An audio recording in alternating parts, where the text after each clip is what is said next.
L'entraîneur du FC Barcelone, Xavi, a annoncé avant le match de son équipe contre Plzeň, le départ de Miralem Pjanic. Mercredi, le FC Barcelone reçoit le Viktoria Plzeň lors de la première journée de la phase de groupe de la Ligue des Champions. Avant cette rencontre, Xavi, le coach catalan, a annoncé en conférence de presse que le milieu de terrain Miralem Pjanic allait quitter le club. Il a choisi de quitter le club pour essayer d'aller chercher davantage de minutes ou d'opportunités.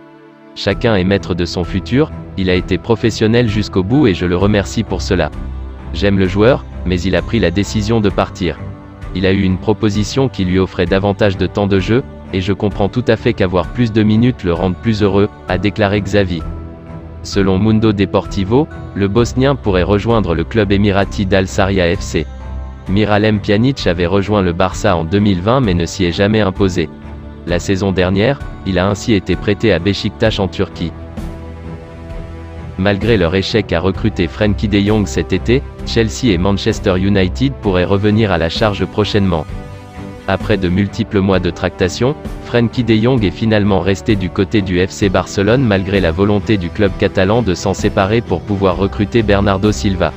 Toutefois, un départ pourrait toujours être envisagé dans les prochaines semaines. Chelsea et Man United restent à l'affût. Et si ce scénario venait à se confirmer d'ici le prochain mercato, Chelsea et Manchester United, prétendant cet été, le seront toujours dans plusieurs mois, affirme aujourd'hui Fabrizio Romano dans sa chronique pour Caught Offside. Reste à savoir si le Néerlandais changera d'avis d'ici là. Affaire à suivre.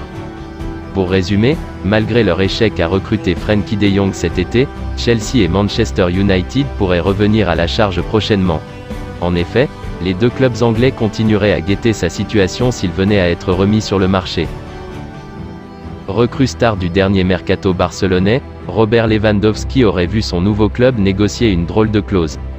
Robert Lewandowski s'est très vite adapté à la Liga.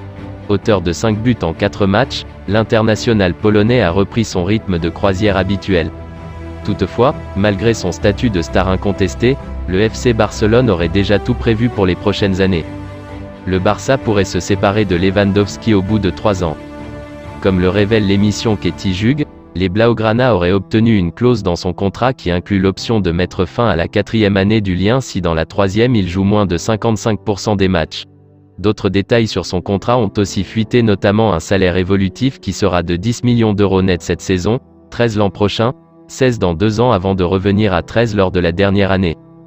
Des primes seront aussi versées en fonction du nombre de titres gagnés, allant de 300 000 euros pour gagner la Liga à 1 million d'euros pour remporter le triplé. Demain soir, le FC Barcelone retrouvera la Ligue des Champions après son court passage en Ligue Europa la saison dernière. Une compétition que Xavi a hâte de rejouer et qu'il rêve de gagner. Si je ne rêvais pas de gagner la C1, je resterais à la maison maintenant, d'ici à être favori, nous avons besoin d'humilité. Nous n'avons pas à gagner la C1 depuis 2015 et l'année dernière nous étions en Ligue Europa, nous devons être humbles. La défaite à Liverpool n'est pas la même que celle contre le Bayern. On va essayer cette année d'être compétitif dans une Ligue des Champions qui est exigeante. Il y a de grandes équipes, une seule gagne, on va essayer d'être de celles qui arrivent au bout pour la gagner. J'ai beaucoup puisé dans Guardiola et Luis Enrique, je les considère parmi les 5 meilleurs entraîneurs du monde. Je préfère contrôler, mais si le rival vous donne de l'espace, vous devez en profiter. Avec Guardiola, nous avons fait des transitions. J'ai toujours estimé Dembélé, j'ai été honnête avec lui, j'ai beaucoup insisté pour qu'il reste, il peut faire la différence pour nous et je le vois heureux. Kessié va nous aider, il va jouer et sera important, c'est encore une question d'adaptation à l'idée mais il sera important. J'aime Pjanic, il a de la concurrence mais il préfère sortir et je le comprends, il cherche à être heureux d'avoir plus de temps de jeu. Pjanic a décidé de partir pour plus d'opportunités et de temps de jeu, il a été un grand professionnel, chacun choisit son chemin. Pablo Torre, je compte sur lui, il est un de plus, il peut participer, il est sur la liste de demain. Ça se pourrait que Piqué et Alba jouent, et si ce n'est pas demain ce sera samedi, tout le monde va nous aider, j'ai déjà dit que tout le monde sera important, on veut être une famille pour concourir pour tous les titres. En ce qui concerne Ansu, je lui ai parlé et il est prêt à débuter. Merci d'avoir regardé cette vidéo, et surtout n'hésitez pas de me laisser une pouce bleu si la vidéo vous a plu, et de vous abonner sur la chaîne si ce n'est pas encore fait. Portez-vous bien et que la paix soit sur vous.